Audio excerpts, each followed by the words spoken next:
حكايات النظام السابق مليانة أسرار، في منها اللي كان مع الوزراء وفي منها اللي كان مع الإعلاميين، زي اللي حصل بين علاء مبارك وعمرو أديب. بس يا ترى إيه سبب الخناقة بين الاتنين؟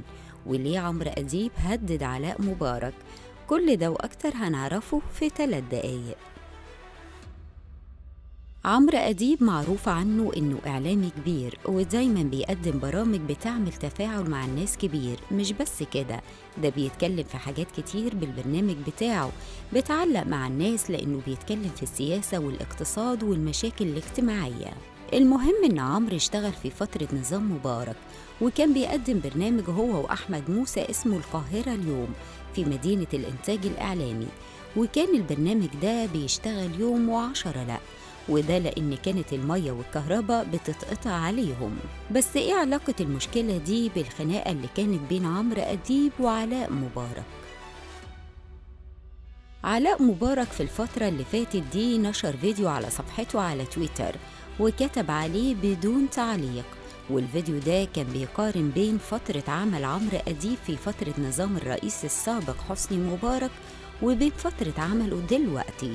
المهم إن الفيديو بين إن عمرو أديب كان في فترة مبارك بيتكلم قد إيه إنه مبارك كان كويس وبيعمل كل خير للدولة، وبعد ما مبارك اتعزل بدأ يتكلم إن فترته كانت صعبة وكان فيها حاجات كتير خارجة عن القانون وما كانش حد بيعرف يعمل حاجة. عشان كده علاء مبارك قال لا تعليق. المهم بقى إن عمرو رد على الفيديو بتاع علاء ده بإن ابن مبارك حذف أجزاء كتير من الفيديو ده ومعرضوش كله عشان الناس تشوف الحقيقة كاملة.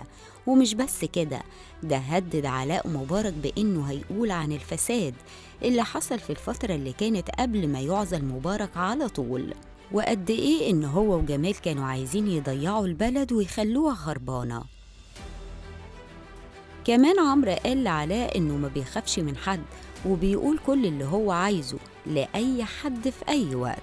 الأهم بقى إنه قال هو أنت ناسي يا علاء إنك كنت السبب في إني ما اشتغلش وقت كبير لما كان أبوك موجود؟ وقال له كمان هو واحد زيك رد سجون، هو اللي هيعلمني الأدب ويخليني أنا ما اتكلمش؟ لا يا علاء، أنت اللي جبته لنفسك عشان بس كل واحد يعرف مقامه. من الحاجات اللي اتهم فيها علاء مبارك، وده كان من عضو مجلس النواب مصطفى بكري برضه، إنه كان سبب في واقعة كنيسة أبو سيفين. وساعتها علاء مبارك استغرب الموقف بتاع مصطفى بكري، إنه عايز يعمل معاه أي حاجة عشان يبعده عن حتى إنه هو يتكلم مع الناس على تويتر.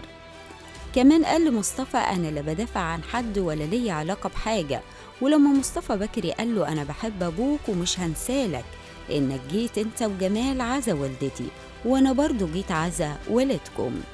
المهم إن الصراع ده خلص على إن علاء قال له يا راجل أنا لا بدافع عن حد ولا واقف جنب ساويرس في واقعة الكنيسة عشان نجيب حق الناس دي، وبمناسبة إنك حضرت عزا والدي أنت لا جيت ولا حاجة، ده حتى في العزا طلعت قليل الأصل.